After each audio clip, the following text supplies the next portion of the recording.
દક્ષ પ્રજાપતિ સાથેના લગ્નની આ કથા એટલા માટે કે માણસને મળેલી સત્તાનો જ્યારે માણસ દુરુપયોગ કરે ત્યારે પરિણામ શું આવે એના માટેની કથા છે. માણસે પોતાનો વ્યવહાર સૌમ્ય રાખવો જોઈએ, માણસે પોતાનો વ્યવહાર મૃદુ રાખવો જોઈએ. ઘટના એ ઘટી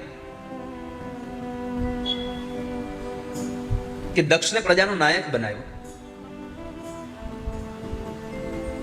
પ્રસૂતિના લગ્ન એની સાથે થયેલા અને એમને ત્યાં 16 કન્યાઓ થઈ. 13 કન્યાઓ ધર્મને આપી, 1 કન્યા અગ્નિદેવને, 1 કન્યા પિતૃગણને અને 1 કન્યા જે ભવાની હતા એ ભગવાન શંકરને પરણ્યા.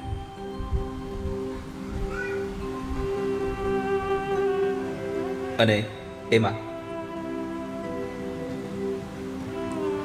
ભવાની જે હતા એ પોતાના બાપને ઘરે આવી અને બળી મર્યા છે. બાપજી, દીકરી બાપના ઘરે બળે આવું તો પહેલી વાર સાંભળ્યું. જરા કહો ને શું કામ આવું થયું? તો કહે છે કે દક્ષ પ્રજાપતિને જ્યારે પ્રજાનો નાયક બનાવ્યો એમાં સભા ભરીને બેઠા હતા. દક્ષનો પ્રવેશ થાય,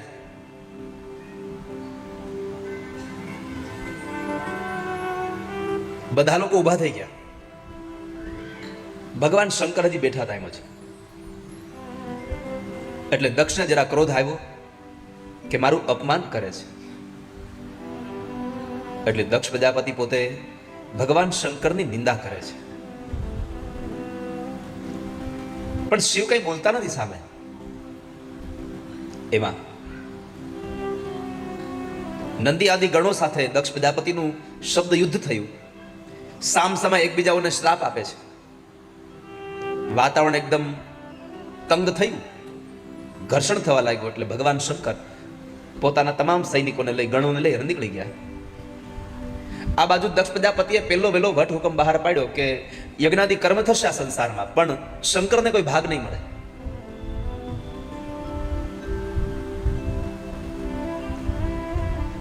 શંકરને કોઈ ભાગ નહીં આ સંસાર. ભગવાન શંકર તો ઘરે આવ્યા, ભવાનીને કઈ કીધું જ નહીં.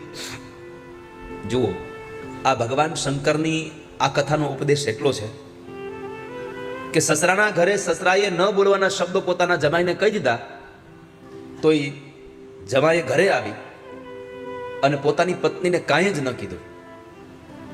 આ ઉપદેશ આ કથામાંથી એટલો કળયુગના શંકરને મળે છે કે સસરાના ઘરે કંઈક આડાવડું કોઈ આપણને બોલી જાય તો એનો ક્રોધ આપણે પત્ની ઉપર ઉતારવો નહીં. તો અત્યારના શંકર હોય તો સીધું ઘરે આવીને કઈ કહી દેજો. સાચી વાત છે ને બેનો? સાચું હોય તો હાચું બોલો, હાથ જો કરો, ઊંચો ન કરો, કોઈક જોઈ જાય તમને.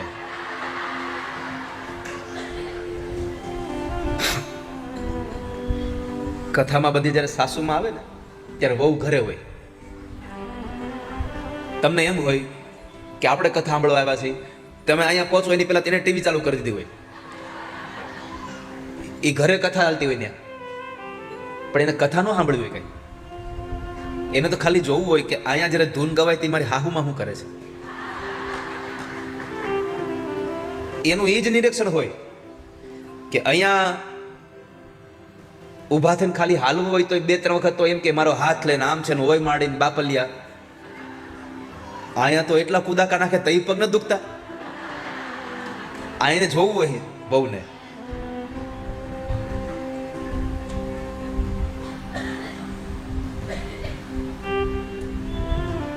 તો ભગવાન શંકરે માં ભવાનીને કઈ કશું કહ્યું નહીં. એ તો કથા વાંચતા હતા અને માં ભવાની કથા સાંભળે. ભવાનીને કઈ ખબર નહોતી, અણસાર પણ નહીં. પણ થયું એવું કે બરાબર દક્ષ પ્રજાપતિએ ભગવાન શંકરનું અપમાન કરવા માટે યજ્ઞ કર્યો અને યજ્ઞમાં બધા જ લોકોને આમંત્રિત કર્યા, પણ એકમાત્ર શંકરને પોતાની દીકરીને આમંત્રણ ન આપ્યું. એમાં જે દિવસે યજ્ઞ હતો, દેવતાઓ વિમાન લઈ લઈને કૈલાસ ઉપરથી નીકળ્યા. તો ભવાનીનું ધ્યાન ગયું એટલે ભવાનીએ પૂછ્યું કે પ્રભુ આ બધા ક્યાં જાય છે દેવતાઓ? તો કે તમારા પિતાજીના ઘરે. કેમ? અરે ત્યાં યજ્ઞ છે એટલા માટે. ભવાનીને આશ્ચર્ય થયું કે મારા બાપુજીની ઘરે યજ્ઞ અને મને ખબર નથી. પછી ભગવાન મહાદેવે પોતે વાત કરી કે ભવાની, તમારા પિતાજીના ઘરે યજ્ઞ છે એનું મૂળ કારણ એ છે કે મારે તમારા પિતાજીને એક અણબનાવ બન્યો છે, એમાં મારું અપમાન કરવા માટે તમારા પિતાજી યજ્ઞ કરે છે, એટલે આપણને આમંત્રણ નથી આપ્યું. તો ભવાનીએ સહજતાથી કહ્યું કે પ્રભુ એક કામ કરીએ, આપણે જઈએ, હું મારા પિતાજીને સમજાવી દઈશ અને તમારા બંનેની વચ્ચે હું સમાધાન કરી દઈશ. ભગવાને કહ્યું, દેવી, જ્યાં આવકાર ન હોય ને ત્યાં જવાય નહીં. આવ નહીં આદર નહીં, નહીં નૈનું માં ને વો ઘર કબહુ ન જઈએ, ભલે કંચન વરસે મેઘ. જ્યાં આવકાર ન હોય ત્યાં ક્યારેય પણ જવું નહીં. અને ત્યારે ભવાનીનું મન બહુ હતું એટલે ભગવાને કહ્યું, ભવાની તમે જાઓ, હું નહીં આવું. ભવાની ત્યાં ગયા છે. યજ્ઞમાં બ્રાહ્મણો વેદ મંત્રોના ઘોષ કરી રહ્યા હતા, યજમાન આહુતિ આપી રહ્યા હતા, અને ત્યારે બરાબર જ્યાં દીકરી ત્યાં પ્રવેશ કરે તો કોઈ એને બોલાવી નહીં, કોઈ એની હામું ન જોયું. પિતા ભવન જબ ગઈ ભવાની, દચ્છ ત્રાસ કાહુ ન સન્માની. જેવી દીકરી બરાબર યજ્ઞશાળામાં ગઈ, બાપ દીકરીની નજર મળે છે, પણ દીકરીને આવેલી જોઈ અને બાપ અવળું ફરી ગયો. દીકરીને દુઃખ લાગ્યું કે મારો બાપ અવળું ફરી જાય, તમે જાવું ક્યાં? મારે ક્યાં જવું?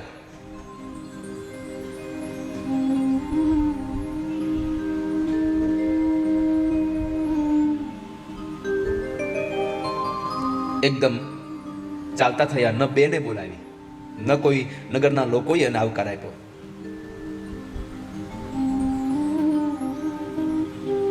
કોઈ એને આવકાર નથી આપતો. પણ ભવાની રડતા રડતા મહેલમાં ગયા તો માં પ્રસૂતિએ એને આવકાર આપ્યો છે. જેને જન્મ આપ્યો છે એ માએ આવકાર આપ્યો. બેટા ભવાની આવી ગઈ અને આ સંસારમાં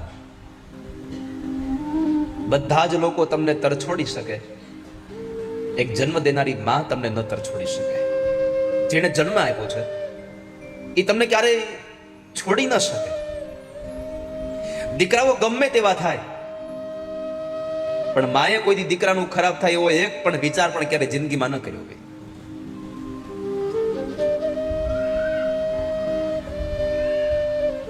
એટલે તો કહ્યું, કુપુત્રો જાયેત ક્વચિદપી કુમાતા ન ભવતિ. આ સંસારમાં છોરું કછોરું થાય, માવતર કમાવતર ન થાય કોઈ દિવસ.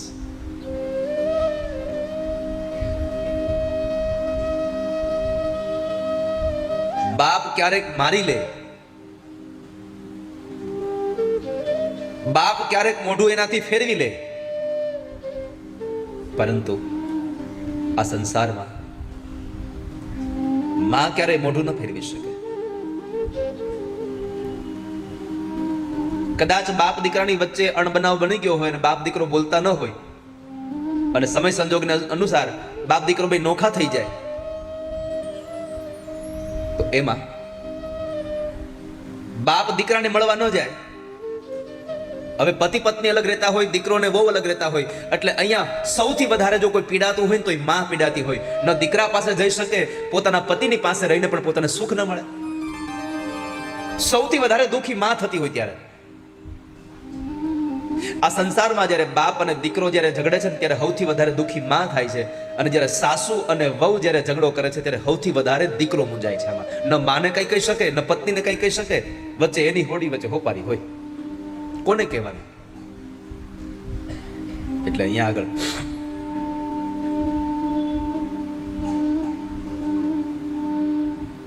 દીકરો અને બાપ જ્યારે જુદા થઈ જાય ત્યારે માની ઈચ્છા કેટલી હોય, ઘરમાં રહીને પણ મન તો દીકરા પાસે જ હોય. એટલે પછી શું કરે માં? દીકરાને મળવાની બહુ ઈચ્છા થાય,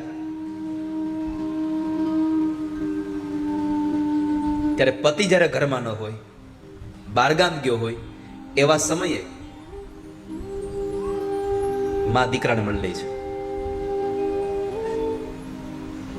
તમે જોજો ક્યારેક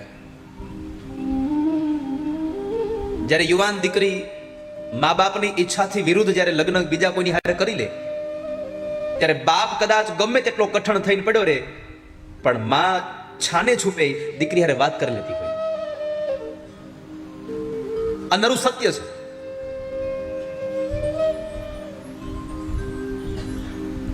કેમ કે માં સૌથી વધારે એ સંતાનની ભેગી રહી હોય છે. આપણે કહેતા હોય છે, અરે જ્યારથી જન્મ થયો ત્યારથી બધા હરખા જ રહેતા હોય, બાપ એની ભેગો ના. આ સંસારના બધા જ લોકો કરતા વધારે જો કોઈ લોકો સંતાન સાથે રહેતું હોય તો એ માં છે. કેમ કે આ સંસારમાં જન્મ થાય બાળકનો એની પેલા 9 મહિનાથી માં એ બાળકની હારે જોડાઈ ગઈ હોય છે. ચાહે દીકરો હોય કે દીકરી હોય, માં એની સાથે જોડાઈ ગઈ હોય છે.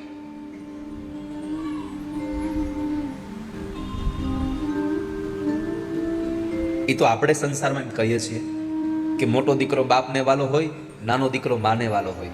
ના, માને ગમે તેટલા દીકરા હોય, બધા દીકરા એક જ સરખા વાલા હોય. આ સંસારમાં કોઈ એક એવો માણસ બતાવો કે જેને ડાબી આંખ વધારે વાલી હોય, જમણી ન હોય. દરેક માણસને બધી આંખો સરખી જ હોય. એમ દરેક મા બાપને પોતાના દરેક સંતાનો પોતાની આંખમાં, પોતાના હૃદયમાં સરખા જ હોય છે.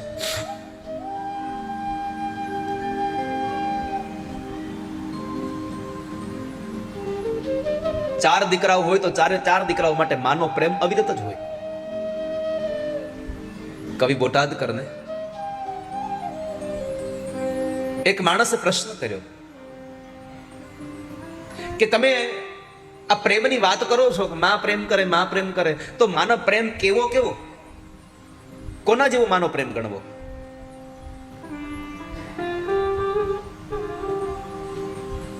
આકાશમાંથી જેમ વાદળાઓ વરસે એ માનો પ્રેમ વરસે છે?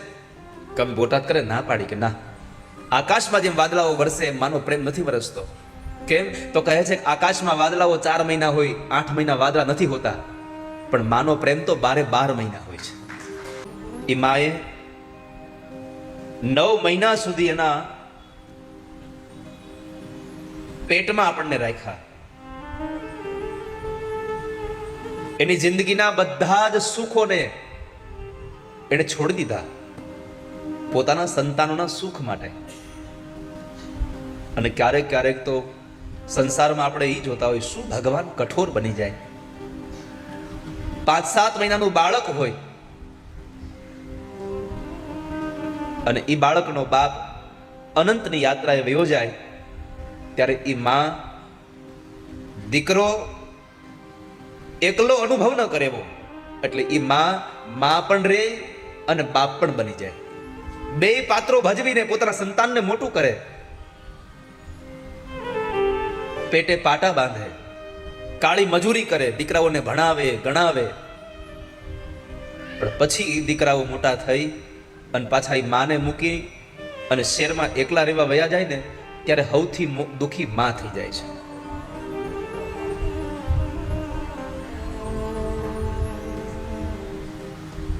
આ સંસારમાં સુખી થવું હોય, આ સંસારમાં તમારે ખુશ રહેવું હોય, તો જિંદગીમાં ક્યારેય મા બાપની આંખમાં આંસુ ન આવે એવું જીવન જીવવાના પ્રયત્નો કરજો બસ.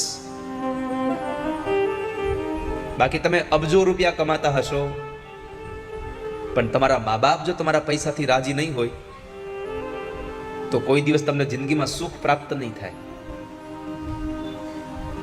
લાખો કમાતા હો ભલે, મા બાપ જેથી નો ઠર્યા, એ લાખ નહીં બધી રાખ છે, આ માનવું કોઈની ભૂલશો નહીં તમે. આ તો બધી રાખ થઈ જવાની છે.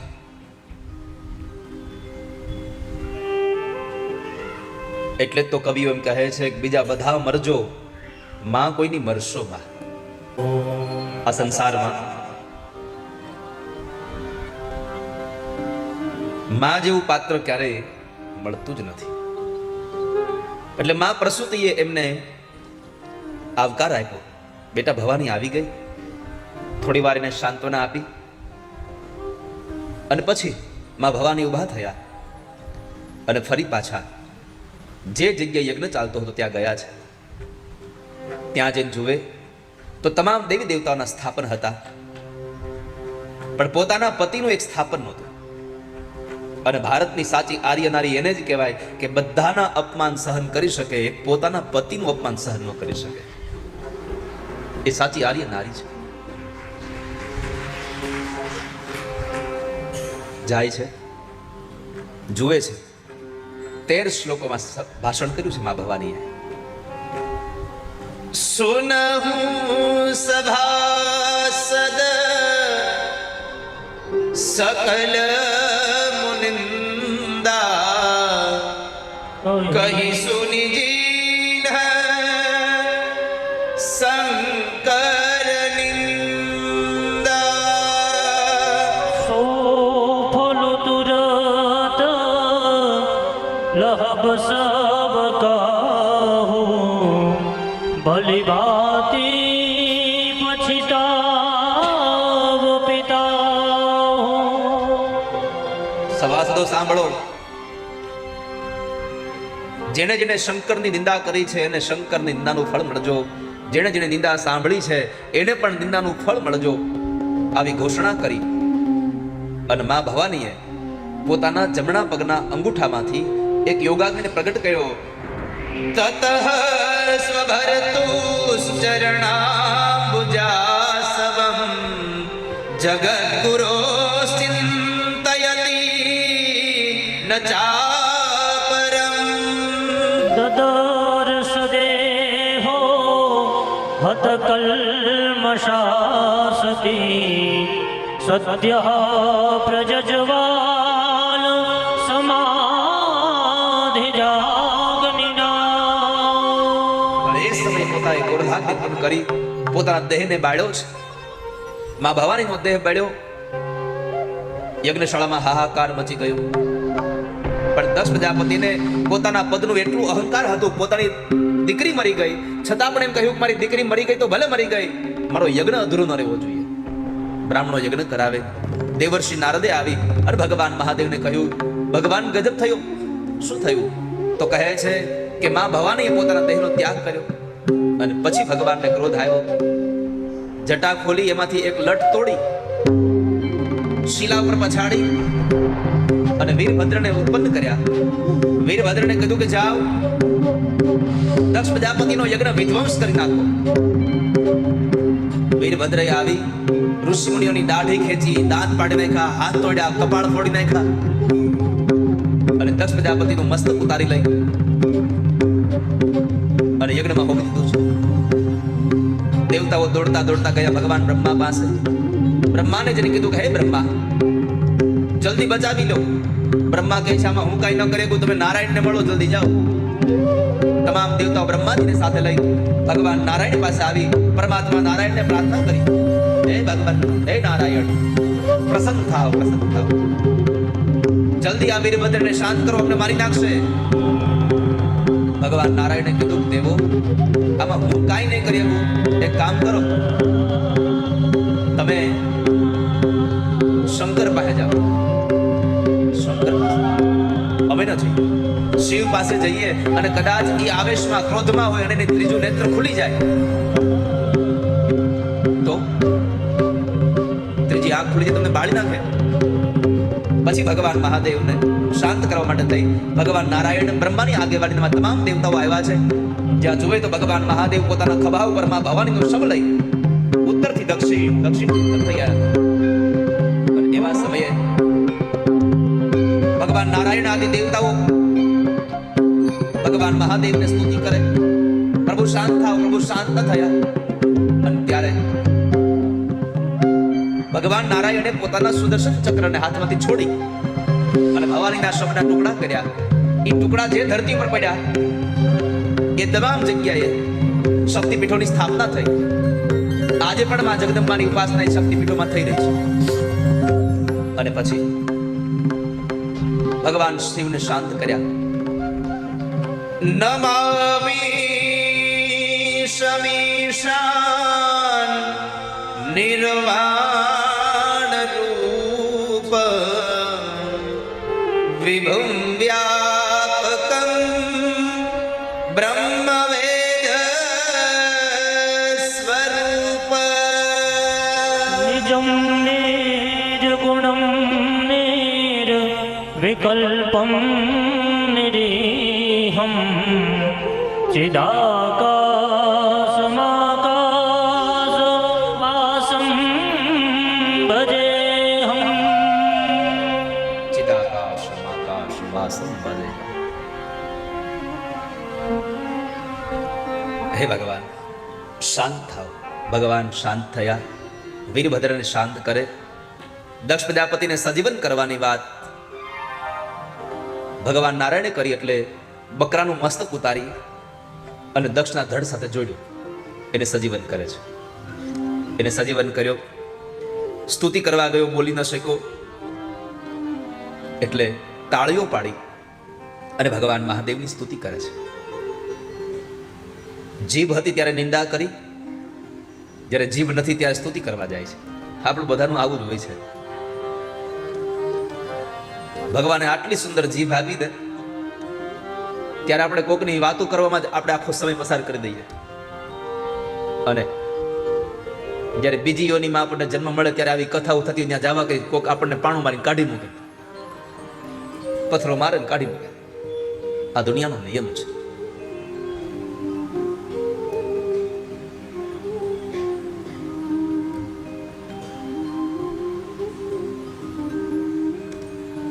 આ કથામાંથી ઉપદેશ મળે છે, સત્તાનો સદુપયોગ કરાય, દુરુપયોગ ન કરાય. પછી સુખદેવજી મહારાજ રાજા પરીક્ષિતને ધ્રુવ ચરિત્રની કથા બતાવે છે. અર્થ પ્રકરણની કથા છે. અને એ ધ્રુવ ચરિત્રમાં મનુ મહારાજના દીકરા ઉત્તાનપાદ, એમને બે રાણીઓ સુરુચિ અને સુનીતિ. આ બે પત્નીઓમાં સુરુચિનો દીકરો ઉત્તમ અને સુનીતિનો દીકરો ધ્રુવ.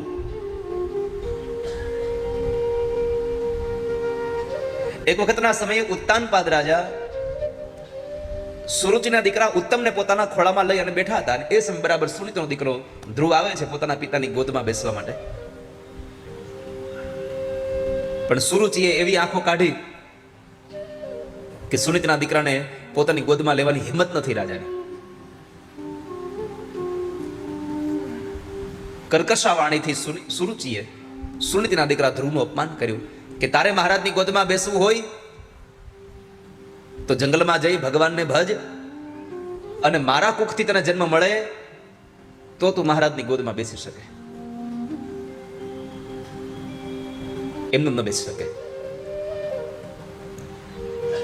5 વર્ષનો ધ્રુવ રડતા રડતા પોતાની માં સુનીતિ પાસે આવે છે.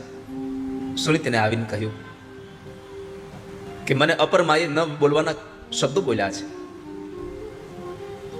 હું પિતાજીની ગોદમાં બેસવા ગયો, મને ગોદમાં ન બેસો તો એમ કહ્યું છે કે તું જંગલમાં જા ને ભગવાનને ભજ. તો સુનીતિએ કીધું બેટા ખોટું ક્યાં કીધું છે? આમ પણ આપણા હાચા પિતા તો ભગવાન જ છે. આમાં જરાય ખોટું નથી કીધું. અને વાતે સાચી છે. સુરુચિએ ભગવાનને ભજવાનું કીધું ને, એ ખોટું નહોતું. ખોટું એ હતું કે ભગવાન મળ્યા પછી તને મારા કુખથી જન્મ મળે આ માગવું ખોટું હતું. ભગવાનને ભજવાનો માર્ગ સાચો બતાવ્યો, પછી જે વાહે પોતાનું મહાત્મ્ય વધાર્યું એ ખોટું હતું. આ સંસારમાં આવું જ થાય છે. ભગવાનને ભજવાના નામે થઈને આપણે આપણું મહાત્મ્ય વધારવા લાગીએ છીએ. જ્યારે આ સંસારમાં માણસ ભગવાનને ભજવાના નામેથી પોતાનું મહાત્મ્ય વધારતો થઈ જાય ત્યારે સમાજમાં એ નિંદાને પાત્ર બને છે, ત્યારે સંસારમાં એ નિંદિત બને છે.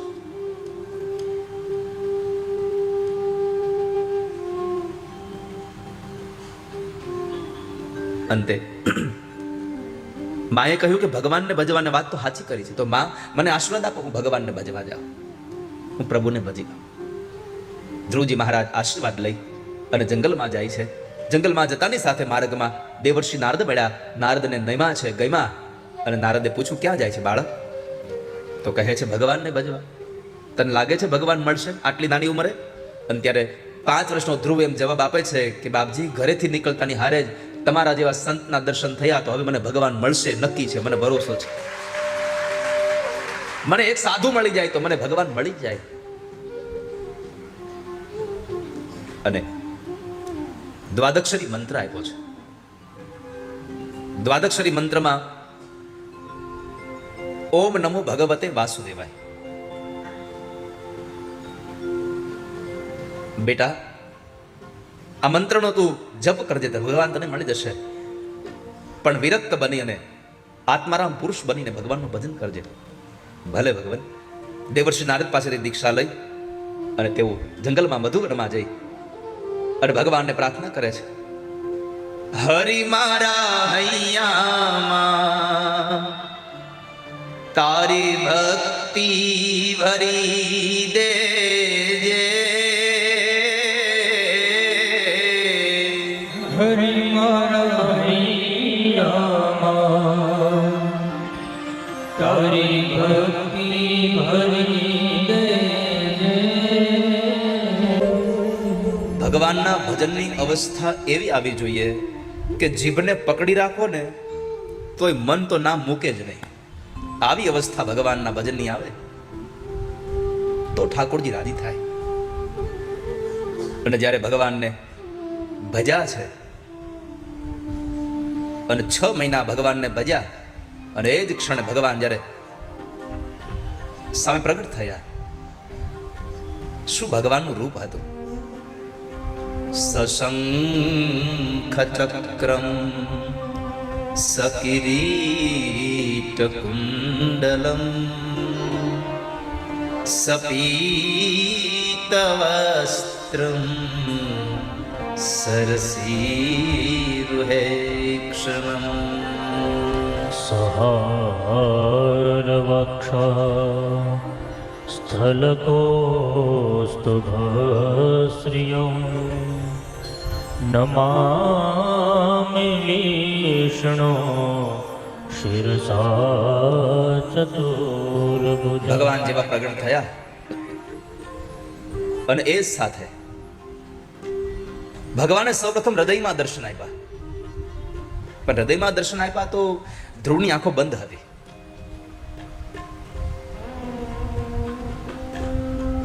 આંખ બંધને લઈને ધ્રુવને ભગવાનના દર્શન ખાલી હૃદયમાં થયા. એટલે પરમાત્માએ હૃદયમાંથી જે દર્શનનું રૂપ હતું એ અંતર ધ્યાન કર્યું. એટલે આકુળ વ્યાકુળ થઈને ધ્રુવજી ભગવાન ક્યાં ગયા ભગવાન આમ બોલતા બોલતા જે આંખ ખોલી તો જે હૃદયમાં દેખાયા હતા એ જ નારાયણ સામે દેખાયા. બોલવા જાય છે ધ્રુવ પણ કઈ બોલી ન શક્યા. અને એને લઈ અને ધ્રુવજી મહારાજ સ્તુતિ કરવી હતી તો ભગવાને પોતાનો શંખ કપોલ ધ્રુવના ગાલમાં સ્પર્શ કરાયો અને વેદનો જ્ઞાતા બ્રાહ્મણ ભગવાનની સ્તુતિ કરે એમ ધ્રુવજી મહારાજ ભગવાનને 2 હાથ જોડી પ્રાર્થના કરે. યોઅંત પ્રવિશમમવા ચમિમાં પ્રસુપ્તાં સંજીવયત્યખિલ શક્તિધર સ્વધામ્ના અન્યાશ્ચ હસ્તચરણ શ્રવણત્વગાદિન પ્રાણાન્નમો ભગવતે પુરુષાય તુભ્યમ. હે ભગવાન, મારી અંદર પડેલી એક શક્તિને તમે જાગૃત કરનારા છો. હે નાથ, તમે જગાડનારા છો. હું શું તમને સ્તુતિ કરું? ભગવાને કહ્યું, ધ્રુવ તારી આ સ્તુતિથી હું પ્રસન્ન થયો છું. તારે જે જોતું હોય તે માગી લે. ધ્રુવ કહે છે, ભગવાન મને કઈ જોતું નથી. ભગવાને સામે ચાલીને કહ્યું, વેદાહમ તે વ્યવસિતમ હૃદિરાજન્ય બાલક તત્પ્રયચ્છામિ ભદ્રમ તે દુરાપમપિ સુરત. બેટા, હે રાજ બાળક, તારી ઈચ્છા તારા પિતાજીના ગોદમાં બેસવાની હતી, પણ મારી ઈચ્છા એ છે કે તું તારા પિતાજીની ગોદમાં નહીં, તારો પિતા જે રાજગાદી પર બેઠો છે એ રાજગાદીનો તને હું રાજા બનાવું. 1-2 વર્ષ માટે નહીં, હું તને 36,000 વર્ષ માટે રાજા બનાવું છું. જા. જો ભગવાન પાસે માગ્યું નહીં તો કેટલું મળી ગયું? 36,000 વર્ષનું રાજ્ય મળ્યું.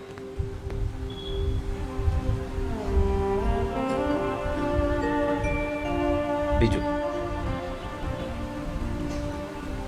બાળક, તને મૃત્યુના સમયે મારું દિવ્ય વિમાન લેવા આવશે. ત્રીજું વરદાન ભગવાને આપ્યું, આકાશમાં હું તને અવિચલ પદ આપું છું. અને ચોથું વરદાન, સપ્તર્ષિઓ તારી પરિક્રમા કરશે.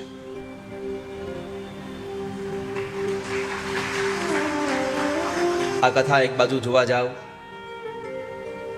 તો કેટલા સંદેશાઓ આપે આપણને. પેલો સંદેશ કે ભગવાનને ભજવા માટે કોઈ ઉંમરની જરૂર જ નથી. એ તો આપણે કહેતા હોઈએ છીએ કે મોટા થઈ તે ભગવાનને ભજવાના હોય.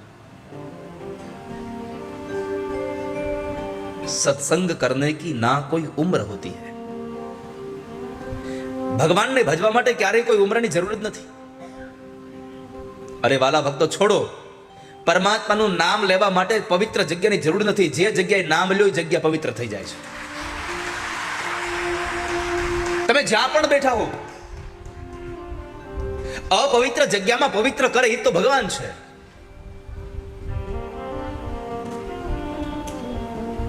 ગળામાં પહેરેલી માળાઓ તમારે ક્યારેય પણ કાઢવી નહીં. કેમ? અપવિત્ર જગ્યાએ પણ તમારા વિચારોને પવિત્ર બનાવી રાખવાની તાકાત તમારી આ માળા ધરાવે છે.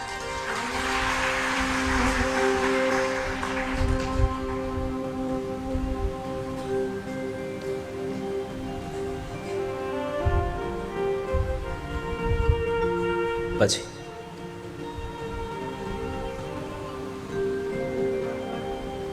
ભગવાનનું જેને નામ લીધું એટલે એમને વરદાન મળ્યા. ન માગ્યું તો કેટલું મળ્યું?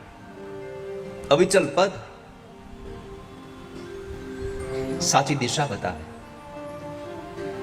દરિયામાં ખલાસીઓ, નાવ ચલાવનારો એ માછીમાર જ્યારે દિશા ભૂલી ગયો હોય ત્યારે રાત્રિના સમયે આમ આકાશમાં નજર કરે ને એમાં બરાબર ધ્રુવનો તારો દેખાય એટલે ખબર પડી જાય ઉત્તર દિશા ક્યાં આવી છે. સાચી દિશા બતાવે ને એને અવિચલ પદ મળે અને સપ્તર્ષિઓ એની પરિક્રમા કરે. પછી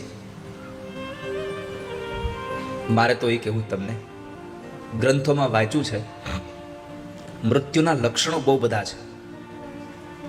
ગધેડા ઉપર બેસી અને દક્ષિણ દિશા તરફ તમને લઈ જતો હોય આવું સપનું આવે તો સમજવું કે મૃત્યુ નજીકમાં છે. ઘરમાં ભગવાનનો દીવો કરો અને એ દીવો રામ થઈ જાય એટલે કે દીવો ઓલવાઈ જાય, પછી જે ધુમાડો નીકળે છે એ ધુમાડામાં તમને જો ઘીની સુગંધ ન આવે તો સમજવું હવે મૃત્યુ નજીક આવી રહ્યું લાગે છે. આકાશમાં ધ્રુવનો તારો દેખાતો બંધ થઈ જાય તો સમજવું મૃત્યુ નજીક છે. આ સાંજે કથા મંડપમાંથી નીકળીને પેલા ગોતજો ક્યાં છે, ક્યાં છે ધ્રુવનો તારો. અને કેવું થોડું પડે હવે તમને, જેને રસ્તો બતાવી દો હોય કે ધ્રુવનો તારો દેખાય નહીં એનું મરણ નજીક હોય આવું નક્કી છે, શાસ્ત્ર બતાવે છે. એ ન દેખાતો તો બાજુવાળાના ચશ્મા માગી નહીં પણ જોઈ તો લે જ યાદ.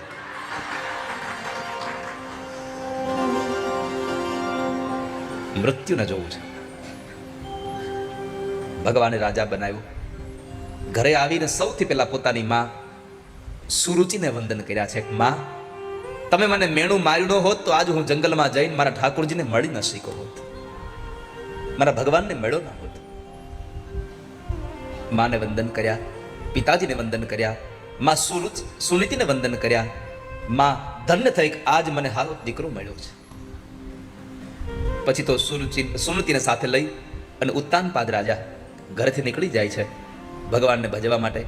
આ બાજુ ધ્રુવજી મહારાજના લગ્ન શિશુમાર પ્રજાપતિની ભ્રમી નામની કન્યા સાથે લગ્ન થયા અને એમને ત્યાં સંતાનો થયા. એમાં વર્ષો પછી નિવૃત્તિના કાળની અંદર દીકરાઓને રાજગાદી સોંપી દઈ ગંગાના કિનારે આવી અને ધ્રુવજી મહારાજે ભગવાનનું ભજન કર્યું. ભજન કરતા કરતા મૃત્યુને પગથિયું બનાવી વિમાનમાં બેસી અને ભગવાનના ધામમાં ગયા. એક 5 વર્ષનો ધ્રુવ ભગવાનને મેળવી શકે, આપણા 50 વર્ષ વયા જાય તો ભગવાન બાજુ આપણી પ્રીતિ નથી જાગતી. શા માટે? સંસારમાં એટલા બધા આપણે ઊંડા ઉતરી ગયા છીએ, ભૌતિક સુખોમાં એટલા બધા આપણને આનંદ આવે છે.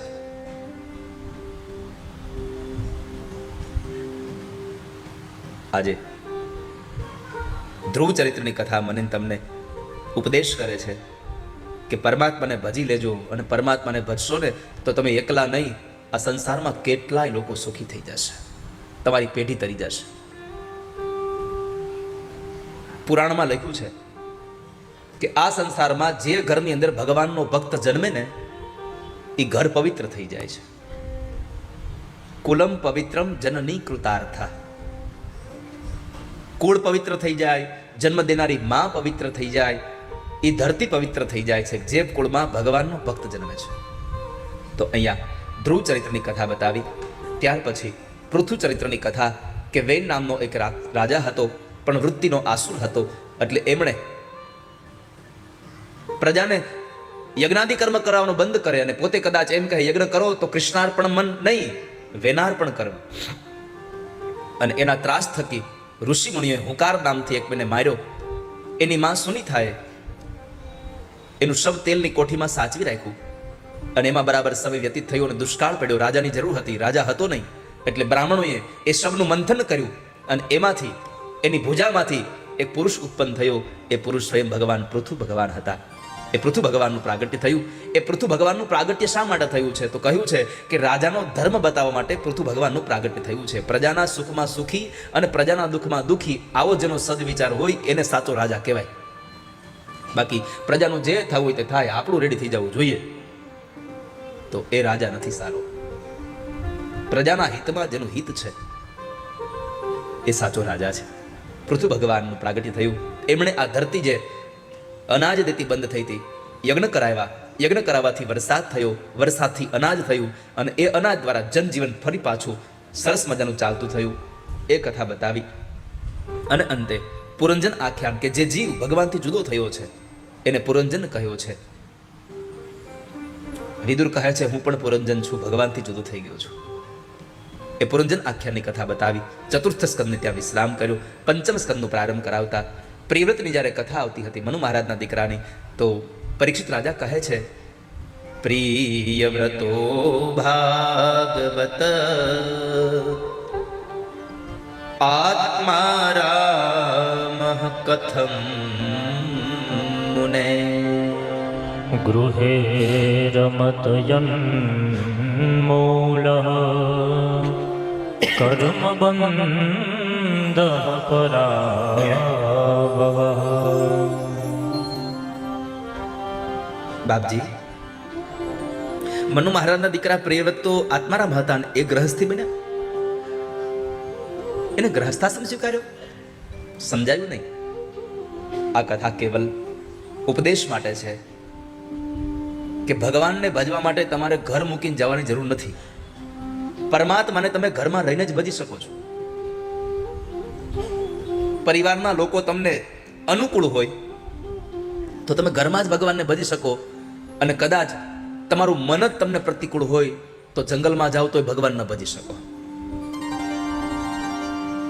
ઘર છોડ કે બન મેં બાસ કિયો, મન બાસના કો ત્યાગ કિયો હી નહીં. ઘર મૂકીને જંગલમાં વયા ગયા, પણ જંગલમાં જઈને જો તમને ઘર ન મુકાણો તો પછી એ તો બધું એને જ રહ્યું. આ પાણી ને ખીચડી શું વિષાદ છે? હું તો 92 લાખ માળવાનો ધણી છું. રાજા ભર્તુહરી બધું મૂકી અને સ્મશાનમાં રહેવા વયા ગયા, અને પછી જ્યારે 3 મહિના પછી ભોજન મળ્યું ને ભિક્ષુકના રૂપમાં શંકર પાર્વતીએ માગ્યું, એ ભિક્ષુક એ અનાજ એ ખીચડી માગીને આપી દીધું. અને ભગવાન શંકરે કીધું વાહ ધન્ય છે ભાઈ તારા ત્યાગને. અને ત્યારે એમ કીધું કે આ ખીચડી ને પાણી શું વિષાદ? હું તો 92 લાખ માળવાનો ધણી બધું મૂકીને આવ્યો છું. ભગવાન શંકરે પાર્વતીને કીધું જુઓ ભવાની આ બીમારી છે, મૂકીને આવ્યો પણ ભૂલ્યો નથી હજી. માણસ ત્યાગ કરે તો ભૂલી જાય, એ સાચો ત્યાગ છે. પણ આપણે તો આપેલું કોઈ દી ભૂલતા જ નથી. ક્યારે કોઈનું લીધું હોય એ ભૂલી જઈએ, આપણે આપ્યું હોય કોઈ દી ભૂલતા નથી ક્યારે. પ્રિયવ્રત મહારાજને બ્રહ્માજીએ કહ્યું, બ્રહ્મા કહે છે કે પ્રિયવ્રત સંસાર સ્વીકારો. છતાં પણ નહોતા માનતા. ત્યારે એણે અનેક દ્રષ્ટાંતો સહિત વાત કરી, એને મનાવ્યા. અને આ સંસારમાં ખોટું નથી રહેવું. સંસાર જૂઠો છે જ નહીં. સંસાર આપણી અંદર ઘૂસી જાય છે ને એ ખોટું છે. સારા સારા પદાર્થો ખાઈ પીવો એની ના નથી, પણ એ ખાધા પીધેલા પદાર્થો પછી તમને 2 મહિના પછી યાદ આવે ને એ ખોટું છે.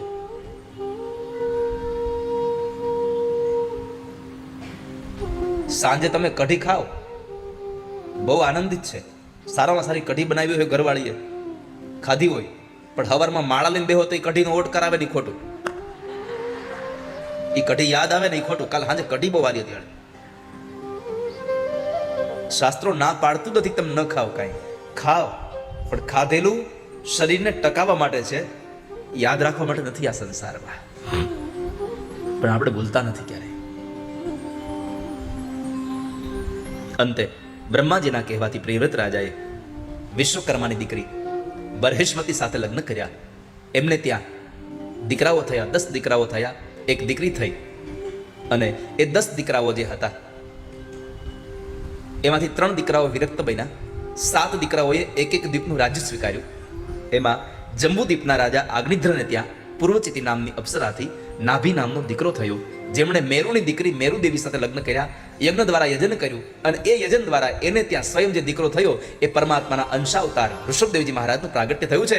બોલીએ ઋષભદેવજી મહારાજ કી. ઋષભદેવજી મહારાજનું પ્રાગટ્ય થયું કે જેમણે નિવૃત્તિનો સમય શું, નિવૃત્તિનો કાળ બતાવવા માટે જેમનું પ્રાગટ્ય થયું. બીજું, દરેક સ્થિતિને સ્વીકારવાની વૃત્તિ સાથે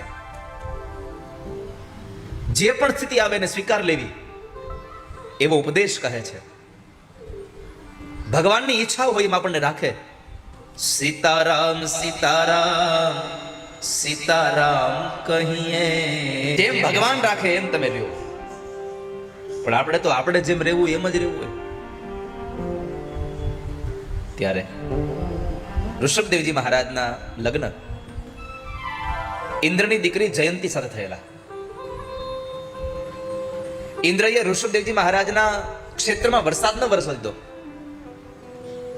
અને એમાં ઋષભદેવજી મહારાજે પોતાના તપોબળને લઈને એટલો વરસાદ વરસાવ્યો કે વર્ષ એકદમ 16 આની થયું. એટલું સારું વર્ષ થયું. એને લઈ અને ઇન્દ્રએ પોતાની દીકરીના લગ્ન એની સાથે કર્યા. એને 100 દીકરાઓ થયા. એમાં 100 દીકરાઓમાં 81 દીકરાઓ કર્મકાંડી બ્રાહ્મણ બન્યા છે. 9 દીકરાઓએ રાજ્યનો માર્ગ લીધો, 9 દીકરાએ યોગનો માર્ગ લીધો છે. અને જ્યારે ઋષભદેવજી મહારાજ પોતાના નિવૃત્તિના કાળ માટે ભજન કરવા માટે નીકળતા હતા, ત્યારે પોતાના દીકરાઓને ખૂબ મોટો એક ઉપદેશ કર્યો છે કે બેટાઓ, છોકરાઓ, સંપત્તિ ગમે તેટલી કમાઓ, પણ એક કામ કરજો, મહત સેવામ દ્વાર માહુર વિભુક્તે તમોદ્વારમ યોષિતામ સંગી સંગમ. મહાનસ્તે સમચિત્તઃ પ્રશાંતા વિમન્યવઃ સુરદઃ સાધવો. મહાપુરુષના ચરણની સેવા સ્વર્ગનું દ્વાર ખોલી દે છે અને કુસંગને નરકનું દ્વાર ખોલાવડાવે છે. માટે સત્સંગ કરજો છોકરાઓ. પોતાના દીકરાઓને સત્સંગની વાત બતાવી. પોતાના દીકરાઓને સત્સંગ થકી તમે ભાવને પાર ઉતરશો એવી સંપત્તિ આપી, એવો વારસો આપી અને જાય છે. એમાં 9 દીકરાઓ જે રાજ્ય અધિકાર પામ્યા, એમાં સૌથી મોટો દીકરો જે હતો ભરત, એ ચક્રવર્તી રાજા બને છે. એના નામથી જ આપણા દેશનું નામ પડ્યું છે, ભરતખંડ. અને એ ભરતખંડમાં જ્યારે આપણે રહીએ છીએ, આ ભરતજી મહારાજની કથા એકમાત્ર ઉપદેશ આપે છે કે બધું મૂકીને ભગવાનનું ભજન કરવા ગયેલો માણસ ભગવાનના ભજનમાંથી નીકળી અને બીજામાં પોતાનું મન પોરવાયું તો શું થયું? 2 જન્મ લેવા પડ્યા. ભરતજી મહારાજ જ્યારે બધું મૂકી અને પુલ્હાશ્રમની અંદર ગંડકી નદીના કિનારે રહેતા હતા, તો નદીમાં બરાબર એક હરણનું બચ્ચું તણાતું જોયું, એને બચાવ્યું. એના પર દયા આવી અને સ્વાભાવિક છે કે આ જીવને બીજા જીવ ઉપર દયા આવવી જ જોઈએ, પણ નિયમ એ છે કે તમને જે જીવ ઉપર દયા આવે એ જીવમાં પછી તમને આસક્તિ થવી જોઈએ નહીં, આસક્તિ ન થવી જોઈએ. એટલે બન્યું એવું કે હરણને બચાવ્યું અને એ હરણના બચ્ચાને બચાવીને આશ્રમમાં લઈ આવ્યા તો ધીમે ધીમે હરી હરી કરતા કરતા કરતા છૂટતા છૂટતા હરીણ હરીણ થવા લાગ્યું. હરણમાં એટલો બધો પ્રેમ થઈ ગયો, હરીણ હરીણ કર્યા કરે. અને એમાં હરણ એક વખતના સમયે આશ્રમમાંથી વયું ગયું. એને શોધતા શોધતા ભરતજી મહારાજ જંગલમાં એટલા બધા પાગલ બની ગયા, રડતા રડતા હરીણ હરીણ હરીણ કરતા કરતા કરતા મર્યા. તો બીજો જન્મ એનો કાલંજર પર્વતમાં હરણ તરીકે થયો. કેમ? અંતે યા મતિ સા ગતિ. અંત સમયે જેવી તમારી મતિ હોય ને એવી જ તમારી ગતિ થાય. ઘરમાં દાદા અંતિમ અવસ્થાએ હોય અને ઈ દાદા દીકરાને યાદ કરતા કરતા કરતા કરતા જાય. દીકરાના ઘરે દીકરો હોય પણ દીકરાની ઘરે દીકરો ન હોય અને પછી દાદા ગુજરી જાય. પછી જ્યારે દાદા એ દીકરાની ઘરે દીકરો બનીને આવે, સમજાય છે?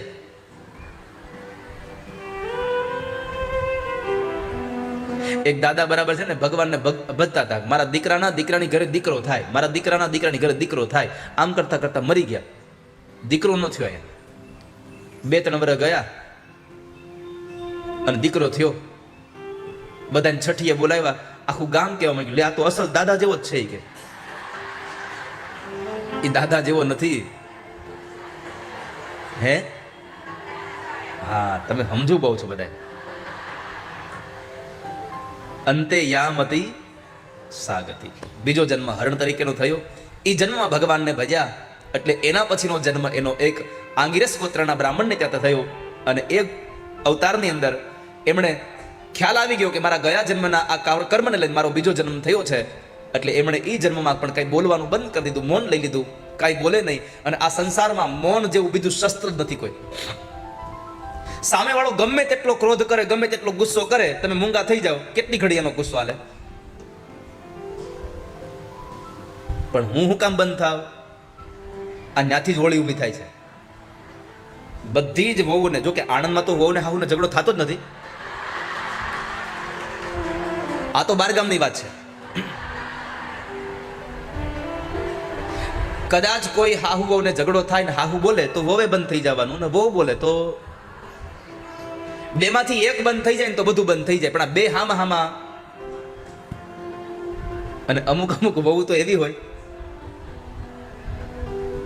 ગૌઢી હાહુ કઈ બોલી ન આગે, ઉભા ન થઈ ગયા તો ત્યાંથી ઓલી બહુ નીકળે અને હાહુની સામું જીબડો કાઢતી જાય.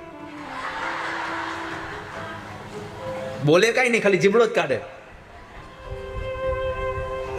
આમ આંખ બંધ કરીને ખાલી વિચારો તો.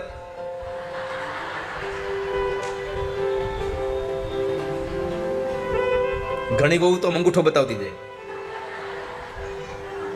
કેટલા ચાળા પાડતી હોય બહુ. પણ આનંદમાં આ સુખ છે એટલે વાંધો નથી.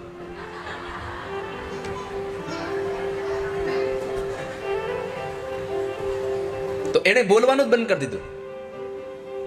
એટલે ભરતજી મહારાજ કઈ બોલતા નહોતા. નાની ઉંમરમાં મા બાપ મૃત્યુ પામ્યા એટલે સાવકા ભાઈને હારે રહેતા હતા.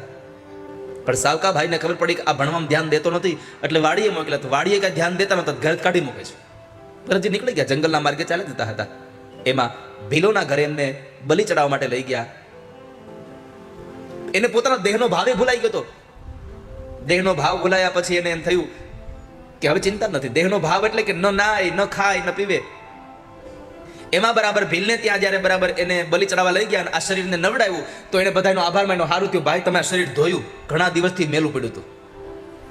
આવી અવસ્થાએ પહોંચી ગયેલા ભરતજી મહારાજને જ્યારે મારાઓ મારવા ગયા ત્યારે માં ભદ્રકાળી પોતે પ્રગટ થયા અને એ ભદ્રકાળી માએ મારાઓને મારીને ભરતને બચાવ્યા છે. માને વંદન કરીને કહે છે, માં ધન્ય થયું આજે મને તમારા દર્શન થયા. ત્યાંથી નીકળ્યા તો આગળ રાજા રહુગણની હારે એનો સંગ થયો. રાજા રહુગણની હારે એની મુલાકાત થઈ, મિલન થયું. અને એમાં રાજા રહુગણ કપિલ મુનિના આશ્રમમાં સત્સંગ માટે જતા હતા. પણ જરા મનમાં અભિમાન હતું એટલે ભરતજી મહારાજે એ અભિમાનને ઉતાર્યા છે. ભરતજી મહારાજે એટલો જ ઉપદેશ આપ્યો, મહારાજ સત્સંગમાં જઈએ ને ત્યાં અભિમાન ન હોવું જોઈએ. ભગવાનની ભક્તિ કરવા જાઓ તો માણસ એકદમ સૌમ્ય બનીને જાય. પરમાત્માની ભક્તિ કરવા જઈએ તો માણસ નિર્મળ બનીને જાય. પરમાત્માની કથા સાંભળવા જઈએ તો માણસ એકદમ રંક બનીને જવો જોઈએ. ભગવાનની કથામાં જઈએ અને પરમાત્માની કથામાં આપણને ગમે ત્યાં જગ્યા મળે એનાથી મતલબ હોય, ઊંચી જગ્યા મળે એનાથી મતલબ ન હોય, મને તો ઠાકોરજીની કથા સાંભળવા મળે એ સંકલ્પ હોવો જોઈએ. અને જેને ભગવાનની કથા સાંભળવી છે એ તો આગળ બેહે પાછળ બેહે, એને તો કથા જ મળવાની છે ને.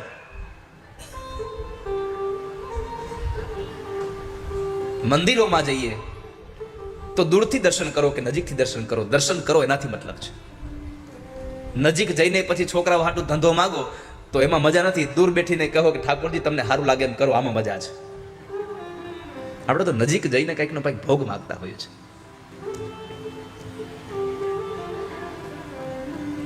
ભગવાન પાસે કશું માગશો નહીં ક્યારે. ભગવાન કો ચાહો, ભગવાન સે કુછ ન ચાહો, કેવલ પ્રભુને ચાહતા રહો. અને એમાં પરમાત્માને ચાહતા ચાહતા